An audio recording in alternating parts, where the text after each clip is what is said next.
akkam jirtan nagaa qabdanii jecha yeroo darbe minimization problemii karaa big M methodii ilaallee turre har'a immoo special cases in simplex method warra jedhaman laalla isaan keessaa mixed constraint ilaalla.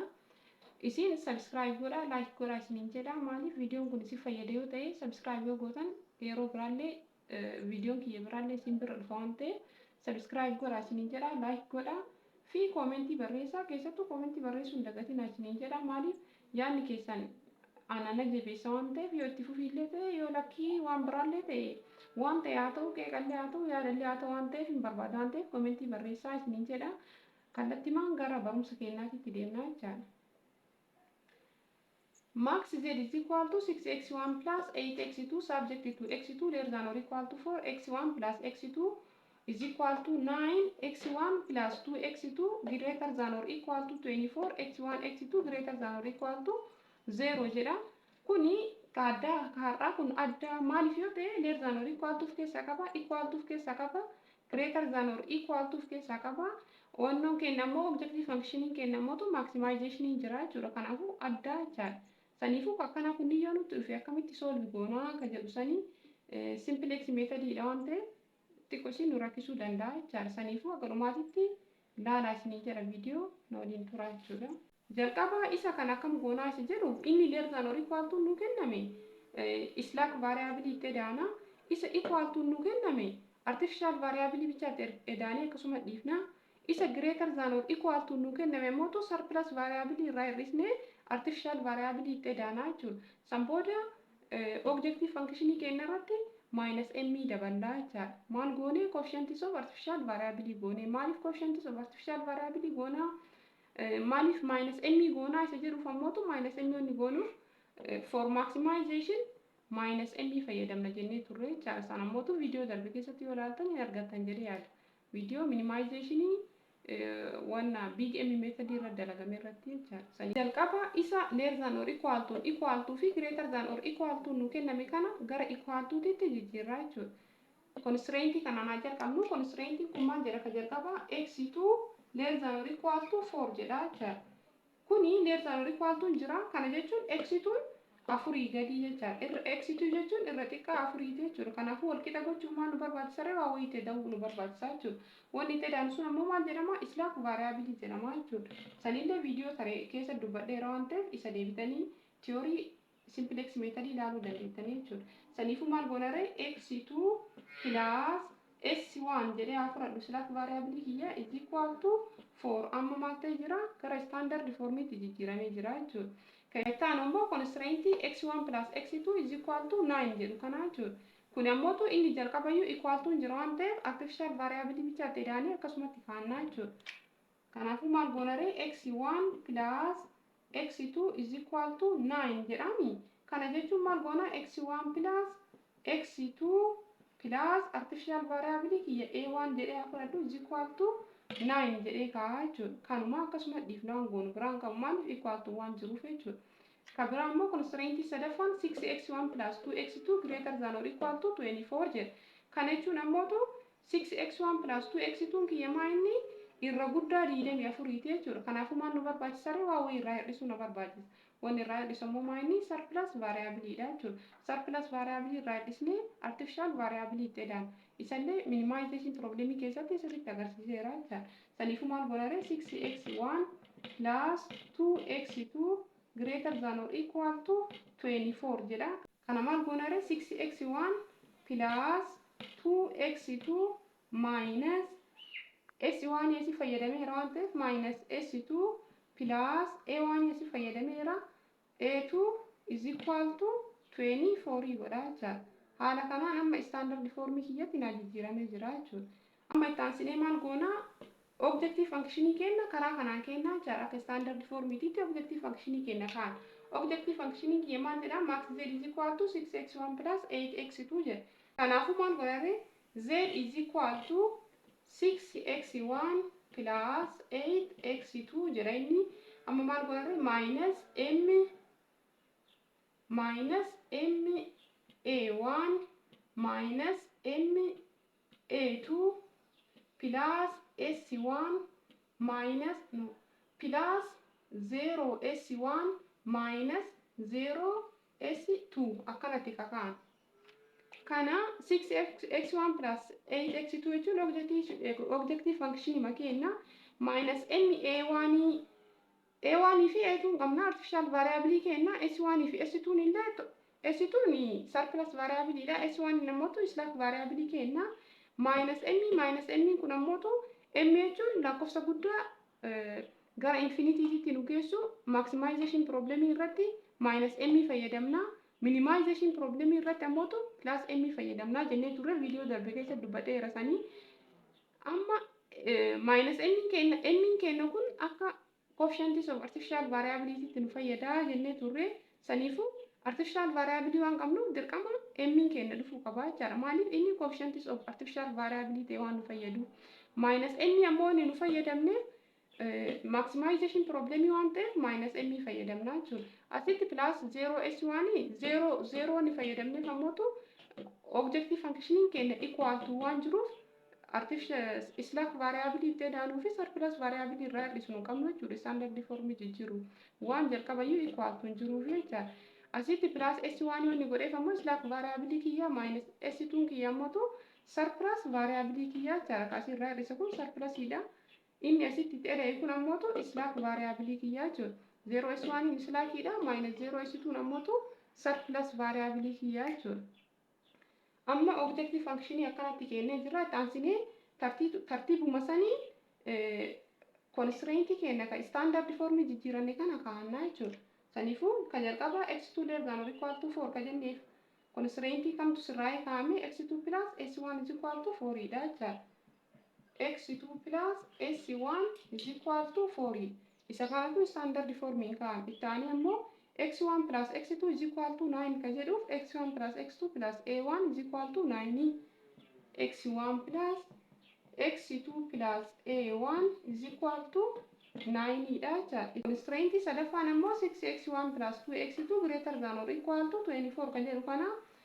kuni gaafa standard form kaa'ame x6x1 plus 2x2 6x1 plus 2x2 minus s2 plus a2 is equal to 24 jenne ka kenne kana jechuudha amma kun maayini isa standard form nu kaa'ame sanii jechuudha amma maal goonare kanatti maan kara teebilii kenna irratti objective optimal solution kenna barbaanna jechuudha kuni coefficients of basic variability kenna kun ammoo cj jechuun coefficients of objective function kenna coefficients of objective function jechuun 6 8 minus m 0 fi 0 kana jechuudha kabira ammoo kunniin variability kenna x1 x2 a1 a2 s1 fi s2 variability nu qabnu sanniintu kanniin jechuudha s tuni solution dha kun ammoo ratio dha bakka nan qatee kana barreessi malee kun solution kun ammoo ratio dha jechuudha basic variable rennu ammoo s1 is like variable kenna basic variable kenna kabira ammoo s1 is like variable kenna coefficients of basic variable kenna ammoo coefficient s1 kenna kuno 0 dha itaanse s artificial variable 1 dha a1 kenna na basic variable kenna coefficients of a1 ammoo minus m dha itaanse a2 dha a2 illee yookaan artificial variable lammaffaan kun illee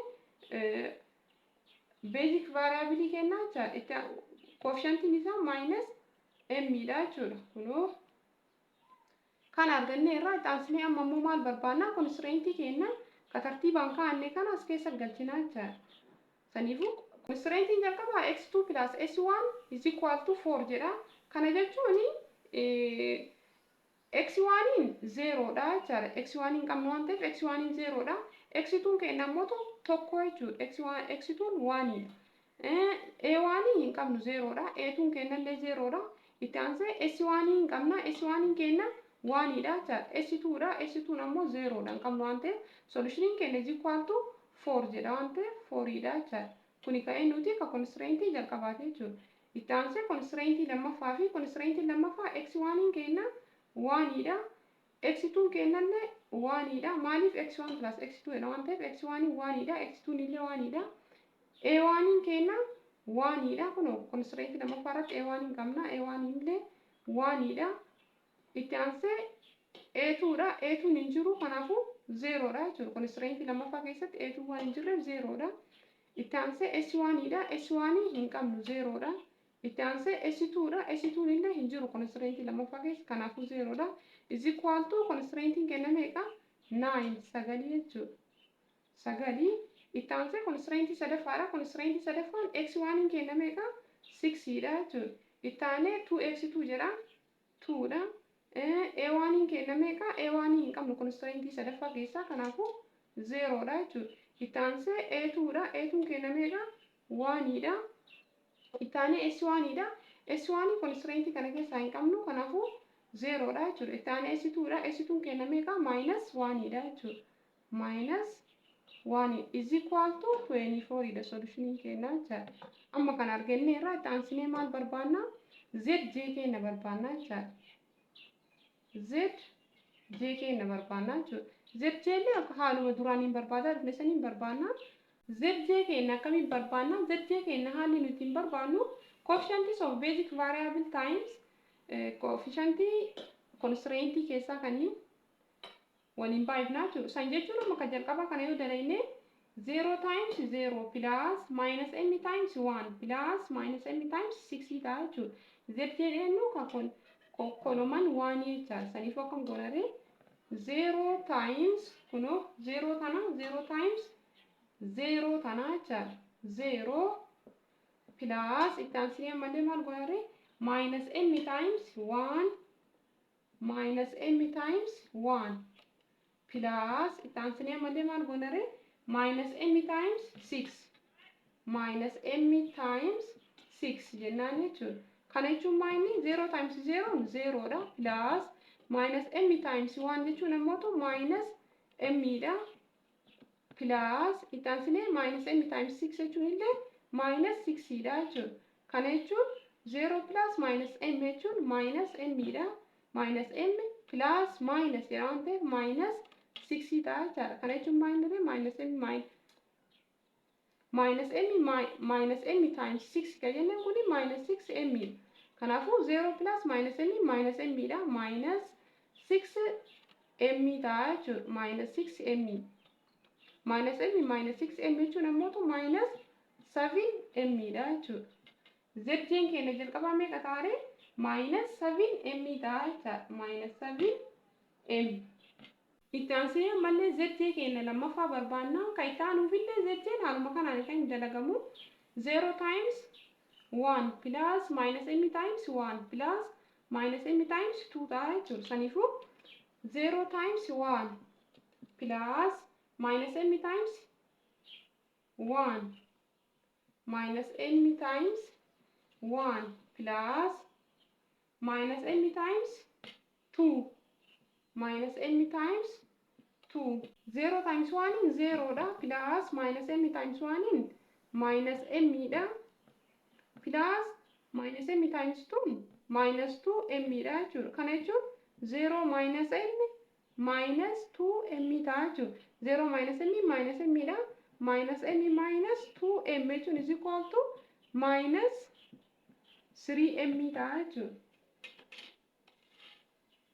asitti zj'n keenya meeqa taare minus 3 m ta'a jechuudha haaluma kanaan kaawwan illee akkasumatti arganna waan ta'eef ani deebii isaatti galcha akkasumatti haaluma sanii hojjettanii jechaadha haaluma kanaan hojjettanii jechaadha itti aanee immoo kan nu barbaannu cj minus zj cj minus zj keenya barbaannaa jechaadha cj minus zj jechuun dhiifama asitti coefficient objective function cj kana gannee turre kana jechuun x1 coefficient x1 6 dha coefficient x2 8 dha coefficient a1 minus m dha coefficient a2 minus m dha coefficient s1 0 dha coefficient s2 0 dha jechuudha kana jechuun cj minus zj jechuun cj keenya 6 8 minus m 0 fi 0 dha jechuudha zj keenya jechuun ammoo minus 7m minus 3m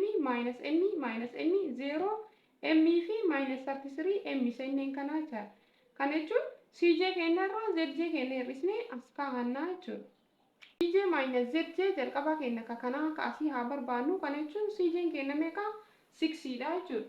6 minus ZJ keenya immoo minus 7 m dha jechuudha. 6 minus 7 m dha jechuudha. Kana jechuun 6 plus 7 m dha jechuudha. Maal taare 6 plus 7 m dha jechuudha. Maaltu CJ minus ZJ keenya jalqabaa jira. Itti aansee CJ keenya 8 dha. 8 minus ZJ keenya immoo minus 3 m dha. 8 minus 3 m dha jechuudha. Kana jechuun 8 plus 3 m dha jechuudha.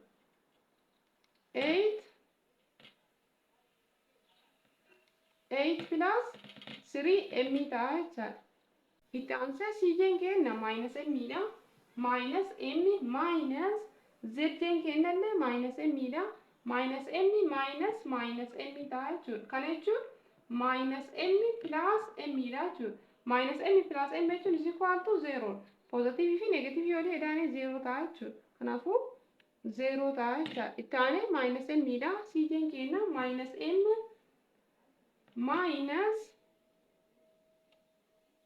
minus m dha jechuudha. Ammallee minus m. Maaliif ka'eetu barbaada irraa waan ta'eef CJ keenya minus m dha. Minus m. CJ minus ZJ waan ta'eef CJ illee minus m, ZJ illee minus m. Kana jechuun minus m plus m is equal to 0 dha jechuudha. Itti aansee 0 dha. 0 minus 0 0 ta'a. 0 minus m namootu minus m ta'a jechuudha. Amma CJ minus ZJ keenya argannee jirra. Amma maal barbaannare? Amma optimal solution keenya barbaannaa jechuudha. Optimal solution barbaaduuf maal barbaadaarra? Maximization waan ta'eef maal ta'uu qabare? CJ minus ZJ keenya maal ta'uu qaba? Less than or equal to 0 ta'uu qaba. Maaliif? Maximization problem waan ta'eef jechuudha. Saniifuu CJ minus ZJ keenya laal. Kana haala halluu minus m dha satisfying godha. Maaliif? Less than or equal to less than 0 waan ta'eef kunillee satisfying godha. Less than 0 waan ta'eef kunillee satisfying godha. 0 waan ta'eef kunillee satisfying godha jechuudha. Itti aanee kam laalla? Kanaa fi kana laalla. Kana jechuun 6 plus 7 m dha. 6 plus 7 m dha jechuudha. Kan jalqabaa itti aanee immoo 8 plus 3 m dha jechuudha. 8 plus 3 m dha. Kana lamaan laallaa jechuudha. Kunniin lamaan satisfying godha isa jedhuuf hin godhu. Maaliif? Positive dha jechuudha. Maaliif? M jechuun positive numberii ka gara infinitiitti nu geessu waan ta'eef positive m waan ta'eef kanaafuu satisfying godhu. Maal barbaada irra nu? Less than or equal to 0 barbaada irra waan ta'eef. Amma maal fudhannare? Maximization problem waan ta'eef the most positive fudhannaa jechuudha. Positive isa guddaa san fudhanna. Maaliif? Step itti aanu tarree teebilii lammaffaa kaasnee irratti dalaguuf jechuudha. Saniifuu 6 plus 7 m fi 8 plus 3 m keessaa guddaan kamni ka jedhu sallaata. Asitti 3 times m dha. 3 times m jechuun sadi baay'isu m jechuun lakkoofsa guddaa saniin baay'isu jechuudha. Eegisan yommuu maal ta'e daana 8 itti daana.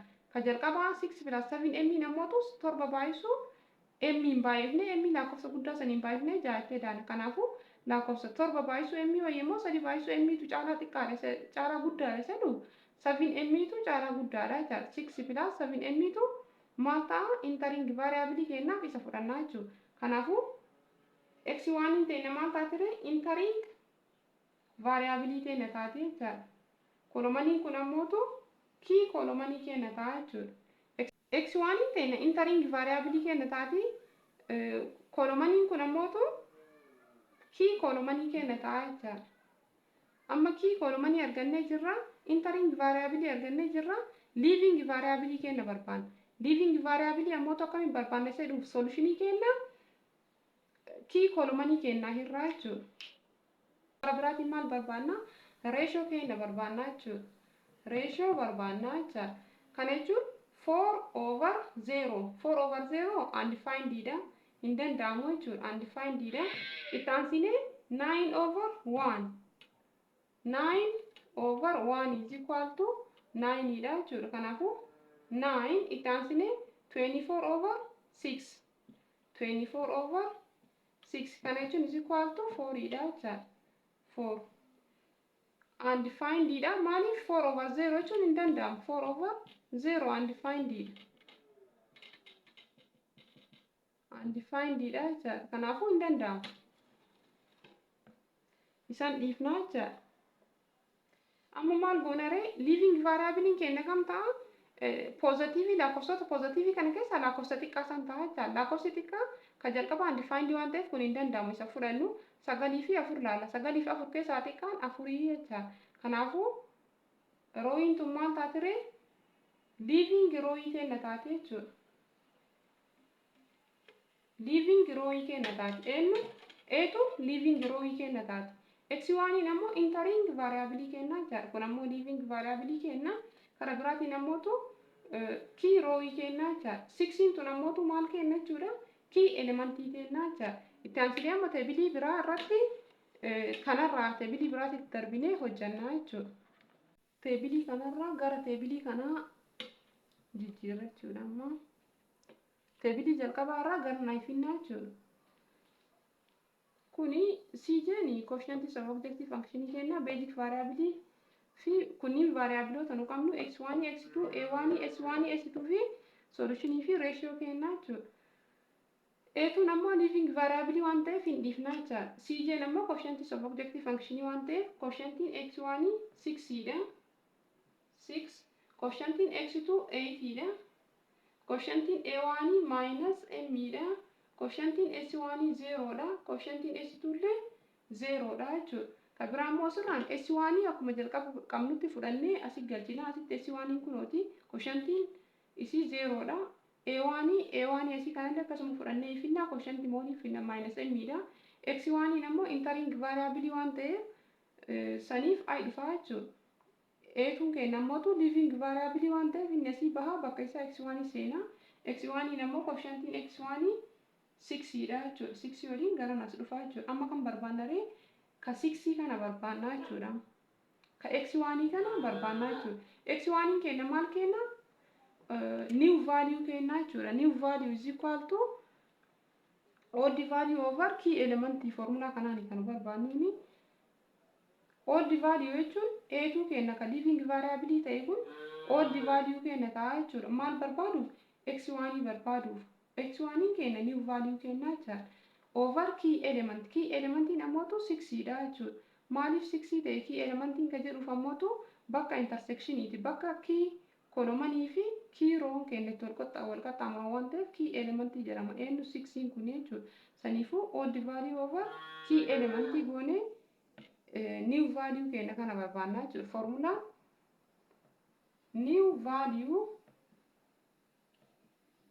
is equal to odd value over key element. Formula kanaan kan barbaannu.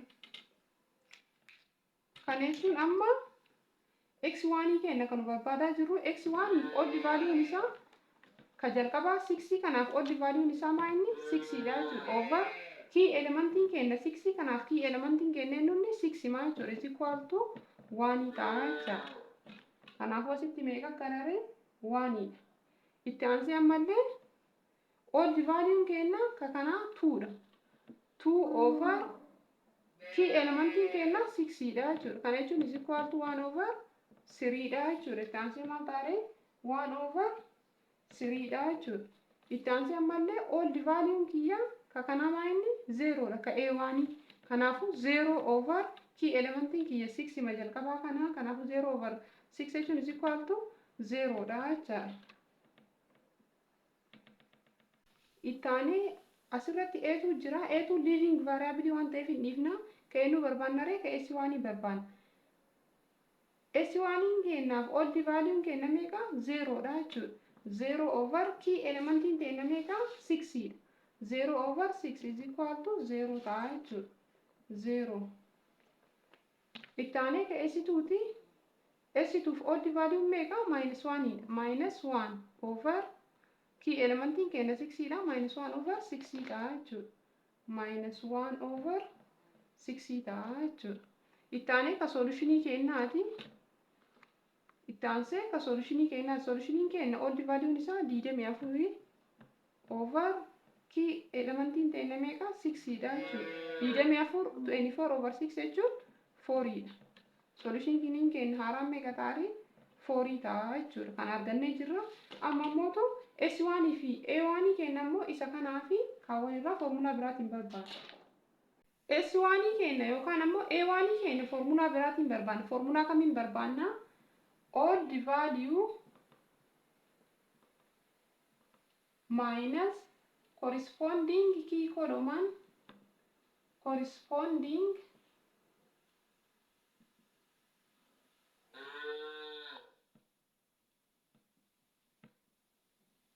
times new value.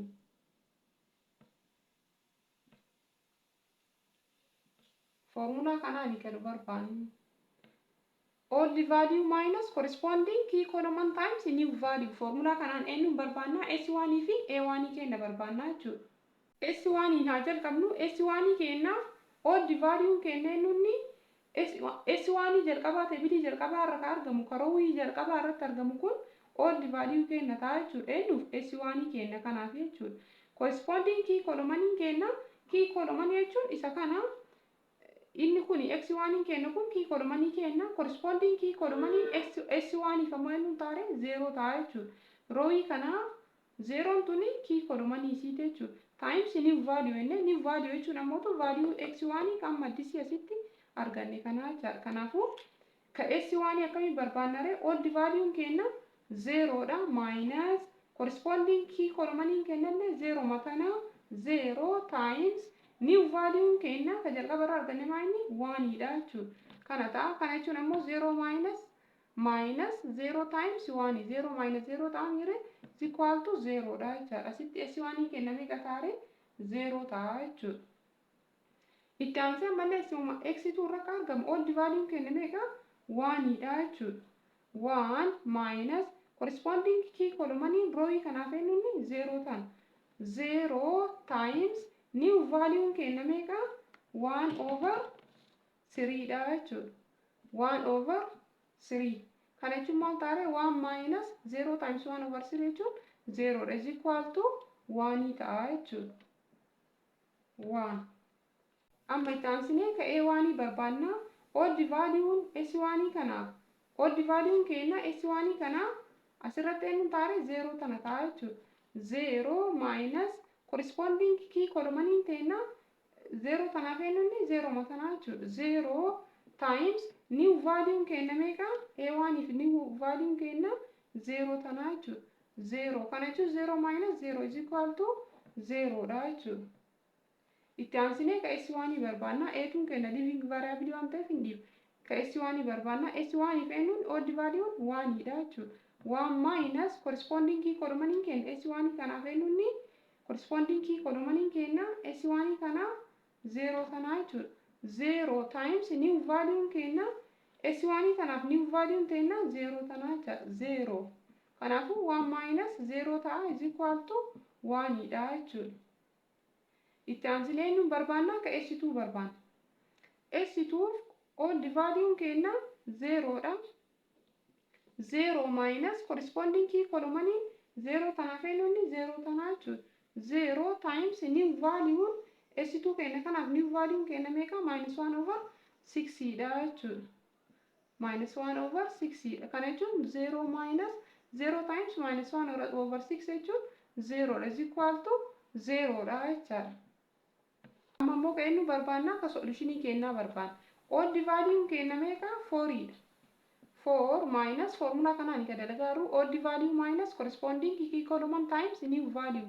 All the value keenya S1 irra solutionii irratti meeqa 4 minus corresponding key column keenya meeqa 0 times new value keenya solutionii keenya irratti meeqa 4 dha jechuudha. Kana jechuun maal 4 minus 0 times 4 0 4 minus 0 jechuun is equal to 4 dha jechuudha. Kanaafuu solutionii keenya meeqa taare 4 dha jechuudha. Ka A1 illee haaluma kanaan ka dalagnu. Ka S1 fi ka A1 tokko waan ta'eef garaagarummaa qabu. Ka A1 illee haaluma kanaan dalagnu. All the value minus corresponding key column times new value formula kanaan ka dalagnu. A1 kanarratti ammoo eenyu fayyadamna? All the value keenya A1 kanaaf eenyuun taare isa A1 jalqabaa irra jiru kana ta'a jechuudha. Corresponding key column keenya A1 kanaaf kam ta'a? 1 asii kana ta'a jechuudha. Malee ka S1 fi ka A2 irraan ta'u. kama A1 kana irraa kana ta'a eenyu corresponding key column isaa new value isaa ammoo maraafiyyuu tokko maka x1 irraa arganne kana ta'a jechuudha. Ammani isuma kana kaha isin ammootu haaluma kana dalagne haaluma x1 dalagne A1 irratti hojjettanii jechuudha. Amma itti aansinee zj barbaannaa jechuudha. zj barbaanna zj zj'n haala kamiin barbaadamaa isa dhufa ammootu akkuma teebilii jalqabaa irra ilaalle saniin zj kanaallee akkasuma barbaannaa jechuudha. San jechuun haala kamiin kan inni barbaadamuuni 0 times quotient of basic variability times 0 plus minus m times 0 plus 6 times 1 edaate as kennaa jechuudha. Ammallee kanallee 0 times 1 plus minus m times 2 over 3 plus 6 times 1 over 3 edaanii kaanii as kennaa jechuudha. Qabaa hojjennu 0 times 0 0 times 0 plus minus m times 0 minus m times 0 plus ammallee taasine 6 times 1 6 times 1 kana jechuun 0 times 0 0 plus minus m times 0 0 plus 6 times 1 6 dha jechuudha. Kana jechuun ammoo 0 plus 0 jechuun 0 dha plus 6 jechuun is equal to 6 dha jechuudha. Zj'n keenya asii meeqa taare 6 dha jechuudha. Kan itti aanuufillee haaluma saniin kan barbaannu 0 times 1 0 times 1 plus minus m times 2 over 3 minus m times 2 over 3 plus 6 times 1 over 3 6 times 1 over 3 ta'a jechuudha. Kana jechuun 0 times 1 0 plus minus m times 2 over 3 jechuun minus 2 over 3 m plus 6 times 1 over 3 jechuun 6 over 3 dha. 6 over 3 jechuun ammootu 2 dha jechuudha. 0 plus minus 2 over 3 jechuun minus 2 over 3 0 minus 2 over 3 minus 2 over 3 ta'a. Kanaafuu minus 2 over 3m plus 2 ta'a jechuudha. Eenyu zj'n keenya keessaa kaasii maal ta'a? Minus 2 over 3m plus 2 minus 2 over 3m plus 2 ta'a jechuudha. Kan itti aanuufillee 0 times 0 0 plus minus m times 1 minus m plus 6 times 0 ammoo 0 dha. Kanaaf kun 0 waan ta'eef maaf jirree minus m qofa nu hafaa jechuudha. Minus m kan itti aanuufillee 0 times 1 0 dha. Minus m times 0 0 dha. 6 times 0 illee 0 dha. Kanaafuu 0 dha jechuudha. 0 yoo walitti hidhaane 0 arganna. Kan itti aanuuf 0 times 0 0 dha. Plus minus m times 1 over 6 plus 6 times minus 1 over 6. Isa kanaaf 0 times 0 plus minus m times 1 over 6 minus m times 1 over 6 plus 6 times minus 1 over 6 6 times minus 1 over 6 kana jechuun maal taare 0 times 0 0 dha plus minus m times 1 over 6 jechuun ammootu minus m over 6 ta'a jechuudha. Plus 6 times 1 over 6 jechuun minus 6 over 6 dha. Kana jechuun ammoo minus 1 ta'a jechuudha. Kana jechuun 0 plus minus m jechuun minus m over 6 dha. Plus minus 1 jechuun ammoo minus 1 ta'a jechuudha. Kana minus m over 6 minus 1 asii meeqa taare minus m over 6 plus minus 1 ta'a. Kanaaf ammoo meeqa taare 0 times 4 0 dha plus minus m times 5 minus 5m plus 6 times 4 jechuun 24. Kanaafuu minus 5m plus 24 ta'a jechuudha. Amma itti aansinee maal barbaannaa? Cj minus zj barbaannaa jechuudha. Cj minus zj barbaanna. Cj keenya 6 8 minus m 0 0 zj keenya ammoo 6 minus 2 over 3 m plus 2 minus m 0 minus m over 6 minus 1 fi minus 5 m plus 24 dha jechuudha. Cj keenya irraa zj keenya hir'ifna. Amma jalqaba Cj keenya meeqa? 6 minus zn keenya jalqabaallee 6 is equal to 0 dha jecha cj minus zn keenya jalqaba meeqa ta'a 0 ta'a itti aansee cj keenya meeqa 8 minus zn keenya meeqa minus 2 over 3 n plus 2 minus 2 over 3 m plus 2 dha jechuudha. Kana jechuun maal ta'a 8 plus 2 over 3 m minus 2 ta'a jechuudha. Kana jechuun karaa biraatiin maal ta'a 8 minus 2 jechuun 6 plus 2 over 3 m ta'a jechuudha. cj minus zn keenya si meeqa ta'a 6 plus 2 over 3 m ta'a jechuudha. cj minus zn keenya si ammoo cj keenya minus m minus m minus m. Kana jechuun minus m plus m is equal to maal ta'a 0 ta'a jechuudha.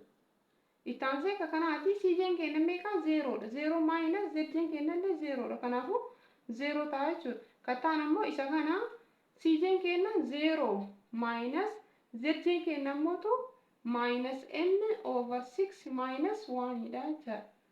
0 minus n over 6 minus 1 dha jechuudha. Kanaafuu 0 minus n plus m over 6 plus 1 ta'a jechuudha. Kana jechuun 0 plus m over 6 jechuun m over 6 mataa m over 6 plus 1 dha jechuudha. cj minus zn keenya si meeqa ta'a m plus 1 over 6 ta'a. m over 6 plus 1 ta'a jechuudha. Haaluma kanaanii kan hojjennu jechuudha. Amma maal barbaanna ree maximization waan ta'eef cj minus zn keenya maal ta'uu qaba less than or equal to 0 ta'uu qaba jechuudha. Amma maayini 0 satisfying godha 0 kunillee satisfying godha kunillee satisfying godha jechuudha. Kam laalla ree 6 plus 2 over 3 m fi m over 6 plus 1 ilaalla. m over 6 plus 1 ilaalla jechuudha. 6 plus 2 over 3 m fi m over 6 plus 1 keessa the most positive ilaalla. Lakkoofsa sirrii guddaa san laallee isa maal goonare entering variable keenya goonee fudhannaa jechuudha. Saniifuu 6 plus 2 over 3 m jechuun 2 over 3 times gizee m baay'isu eegasan immoo maal goona 6 irratti edaanaa jechuudha. Kana jechuun ammoo lakkoofsa m guddaa tokko 6 hirree tokko eda'uu jechuudha. Kana kamtu caalaa sirriitti baay'eedha isa kanatu guddaadha jechuudha. Kanaafuu maal ta'a ree x2 keenya maal ta'a entering variable keenya ta'a jechuudha. x2 keenya entering variable keenya ta'a. Leaving variable ammoo asirraa kan barbaannu jechuudha. Leaving variable keenya barbaaduuf ratio barbaanna. Ratio keenya ammoo solutionii keenya key column keenya yookaan ammoo entering variable keenya irraa jechuudha. Solutionii jalqaba 4 dha 4 over 1 is equal to 4 dha jechuudha. Sitti itti aansee 5 over 2 over 3 5 over 2 over 3 kan jechuun 5 times 3 over 2 jechuudha. Kan jechuun ammoo 15 over 2 jechuudha. Kan jechuun 7.5 dha. Kattaan meeqa ta'a 7.5 ta'a. Itti aansee immoo 4 dha 4 over 1 over 3 4 over 1 over 3 1 over 3 qabna. Kanaafuu kan jechuun ammoo 4 times 3 dha is equal to meeqa ta'a 12 ta'a jechuudha. Amma 12 7.5 fi 4 keessaa lakkoofsi xiqqaan kamiinni gadi buusan. Kanaafuu xiqqaan keenya meeqa ta'a 4 ta'a jechuudha. Rooyin tun maal taatire kii rooyii teenya taati jechuudha. Kii rooyii teenya taati rooyin tun jechuudha. S1 keenya ammoo leaving variable keenya ta'a jechuudha. Kan ammoo haaluma jalqaba ittiin hojjetaa dhufne saniin hojjenna. Ammallee ittaanii maal goonaree teebilii biraa akkanaa kana dalaynaa jechuudha. Teebilii ittaan irratti haala kamiin hojjenna isa jedhuuf ammoo entering variable keenya x2 keenya leaving variable keenya ammoo S1 keenya jechuudha. Bakka S1 kanatti x2 tu galaa S1 keenya ammoo asii baati. Gatii x2 keenya akkamiin barbaanna akka jedhuuf ammoo new value is equal to old value over key element barbaanna jechuudha. Kuni kolomaniin tun rooyin tun maal key rooyii keenya kolomaniin tun ammoo key kolomanii keenya jechuudha. Waaniin ammoo key element keenya jechuudha. Saniifuu gaafa x1 barbaannu haala kamiin barbaanna 1/1 0/1 maaliif 1 0 1 0 4 tuni x1 keenya living variable keenya kara biraatiin old value kennaa jechuudha. Isa nurraree key elementii kennaa irraa jechuudha. Haala saniin kan barbaannu jechuudha. Haaluma saniin barbaanne haga eessaatiif barbaanna haga cj minus zj kenna less than or equal to 0 ta'utti barbaanna jechuudha. Gaafa akkana less than or equal to 0 arganne optimal solution kenna irra geennee jirra jechuudha. Saniifuu anasumatti dhaabaa isin haaluma saniin itti fuftanii jechuudha. Dhumarratti deebiin isaa dhumarratti gatiin x1 is equal to 5 isinii dhufa, x2 is equal to 4 isinii dhufa fi x2 is equal to 14 isinii dhufa. Kana yoo fiddan deebii sirrii irra geettanii jirtanii jechaadha. Eegasanii kan akkamii hojjettarree max z is equal to 6x1 plus 8x2 jedha waan ta'eef kana jechuun 6 times gatiin x1 5 dha 5 plus 8 times gatiin x2 ammootu 4 dha 8 times 4 dha jechuudha. Kana jechuun 6 times 5 is 30 plus 8 times 4 is 32 is equal to 62. Deebiin isaa kana isinii dhufuu qaba jechaadha. Kana maaliif qaxxaanu ittiin hojjennee jettan ammoo viidiyoo lama dalageera. Viidiyoo lamaanuu haaluma kanaan keenya hojjetamuuni kara biraatiin ammoo viidiyoo sanii yoo ilaaltan sirriitti addaan isinii ba'a jechaadha. Haaluma kanaan kan dalagamuuni. Kanaaf like godhaa, subscribe illee godhaa isiniin jedha. Galatooma.